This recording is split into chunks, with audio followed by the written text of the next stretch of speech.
All right, why don't we? I think I'm going to turn to you, Didier. Let's hear from you. Share your, some part of your journey, and we'll friends feel like hopefully you'll have a thought, a reaction, a question for you, Didier, as he comes to the end of what he's going to share. Okay, thank you so much. First of all, it's an honor for me to speak to all of you. Um, I think I'd like to bring both sides. I don't want to bring in my personal opinion explicitly, but I do think it's important that each and everyone has his own opinion about this topic. Even if you're a Jew living in the diaspora, it's important that you feel that you're part of this discussion, you're part of this debate, because it has ramifications on you as well. So let's start with the first side. The first side says the hostages are top priority. Look at the terrible things that they're going through. We've all seen the Bibas children who were brutally murdered. By the way, I don't know who's been following the news. They were killed barehanded by disgusting, evil, most cruel human beings, or I should say animals, that were ever alive. The Hamas who are holding our hostages every day are just the worst people that humanity has to offer. And every single day is hell. Hell on earth or under earth. You see, I started my degree. I'm a year and a half through it. And every day of my degree, they, our hostages, have been held underground in conditions which we can't even imagine. We have to get our hostages back. We, the state of Israel, we failed to do the most basic thing that a state has to do to its citizens. We failed to protect them. And we have the obligation to bring them back. That's a top priority. Yes, we know releasing terrorists won't be an easy thing for us to do, but we'll deal with that later on. Anyone who goes back to terror, we'll punish them later on. Right now, we have the capability of bringing every hostage back, and that's what we have to do at any price. The state of Israel only deserves to exist because it's a safe shelter for the Jewish people. And if it fails to bring back safely its citizens, then why do we exist as a state? If we can't protect the Jewish people, then what are we here for? And therefore, our obligation is first and foremost to bring every single hostage back now, at any price. Furthermore, just imagine a soldier who's going to fight for the sake of his nation, of his country. How much morale does he have knowing that if he'll be kidnapped, his country, his state will neglect him? Or how much morale will he have if he knows that even if he's kidnapped, his state will do anything to return him safely back home? What gives him more energy to fight? Therefore, we have to bring all hostages back now at any price. All right, so that is the first perspective. Now I'd like to share with you the other perspective. Hostages are Jewish brothers and sisters, and by the way, some of them aren't even Jewish, are so important to us. And we feel their suffering. We have so much empathy towards their suffering, and it's horrible. We're dealing with the most cruel people in the world. But there are ramifications for hostage exchange. Releasing terrorists who will further afterwards go on back to do more terror attacks is not a possibility. We can't do that. We can't afford it.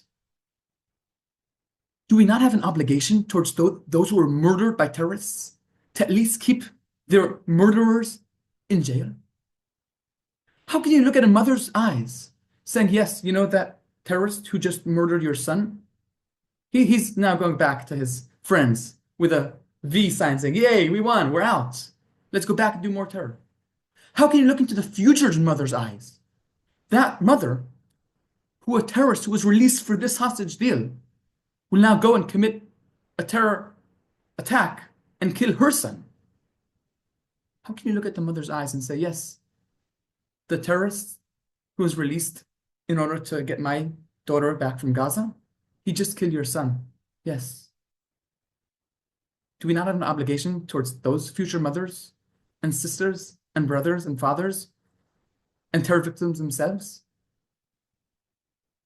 Furthermore, we are not a state of individuals. We're a state of a nation. The nation of Israel is a whole. It's not just the individuals that are part of it. And therefore, yes, even if a few or 100 individuals are suffering terribly, it pains us, but we can't sacrifice the nation for it. Israel as a nation can't let out terrorists. Just think about the ramifications of that. It incentivizes the Hamas to kidnap more people. Sinwar, the mastermind behind October 7th attack, he was released in the Gilad Shalit deal, a deal bringing back Gilad Shalit, a soldier who was taken hostage in Gaza. And in exchange, Israel released 1,027 terrorists. One of them, Yehia Sinwar, the mastermind behind the October 7th attack. We can't release many more Sinwars out. And don't tell me we're going to deal with them later. It doesn't work that way. They are going to go back and do terror attacks, and we know it. And it's not only in Judea and Samaria, the West Bank. It's in Tel Aviv as well. Just last week, we had almost a massive terror attack.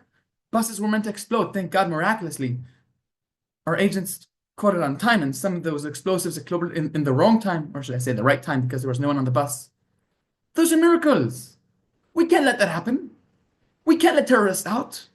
It's going to harm the whole nation, no matter what your religion is, no matter what your perspective is on right or left or political, anything. This is horrible. We can't let them out. Incentive to fight in the war? Well, think about it. Is that truly what incentivizes people to fight? Or maybe, if someone knows that regardless of what happens to him, we'll continue fighting and we'll win, we'll do our mission to win this war. Doesn't that incentive the soldier more? Isn't it demoralizing to see so many people, so many terrorists released? It's a terrible situation. It's horrible. It's horrible. And yes, those who oppose the deal have so much empathy, and they cry out of excitement when every hostage comes back.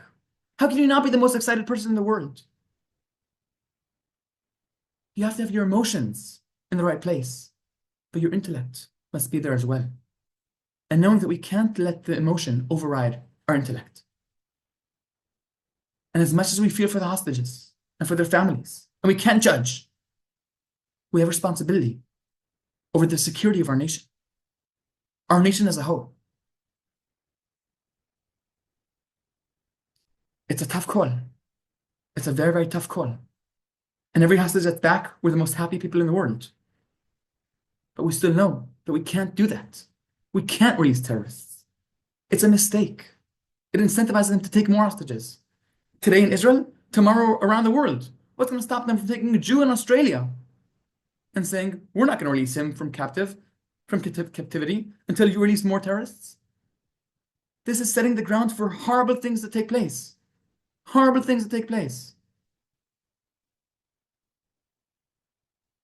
Now, the first side says, I understand those opinions. I understand that perspective. However, we, as the Jewish state, have the obligation to get them back. And we can do it by making a deal. And that's what we must do. We can't take any more day. Their clock is ticking.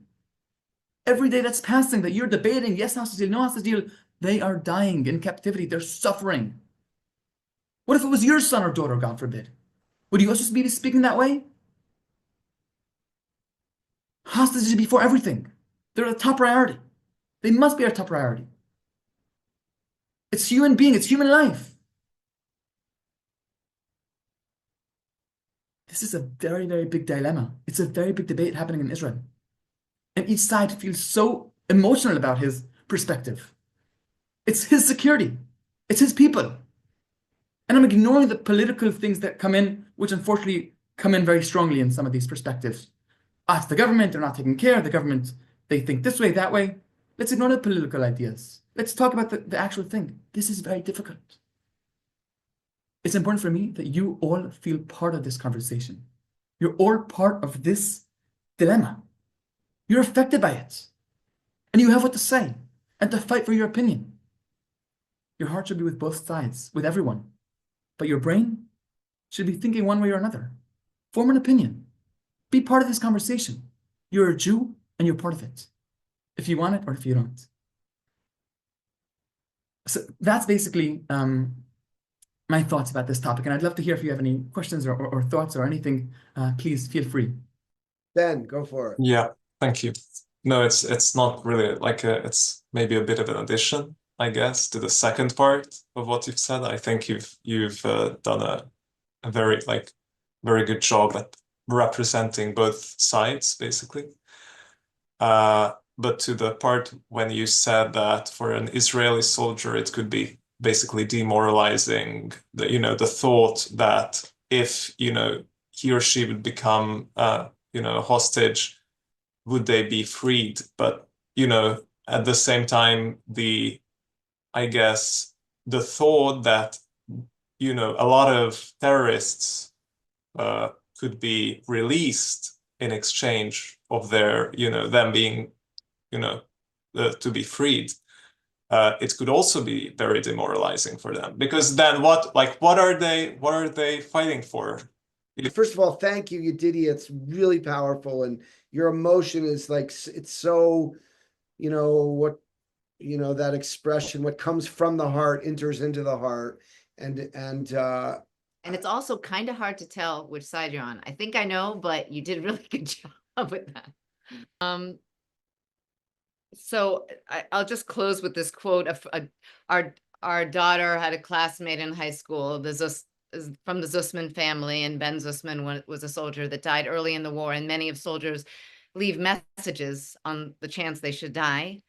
And I'll send it to you, but I think we're here because of the heroism and the depth we find in people here. I feel so small here, and it's this aspirational. These are the souls that are here, so many of them. So Ben writes, if you are reading this, something must have happened to me. I am grateful for the privilege of protecting our beautiful country and the people of Israel. If something happens to me, I don't allow you to sink into sadness. I had the privilege of fulfilling my destiny. If God forbid I fall into the hands of the enemy, I absolutely do not grant permission to negotiate a deal to release me. I do not allow you to endanger a single soldier for me. I do not allow any terrorists to be released for me. Do not betray me. Very So, powerful. I mean, he said also the kinds of cookies, his favorite cookie they should have at the Shiva, and yeah, he was a okay, neighbor. we're gonna go. All right, dear people.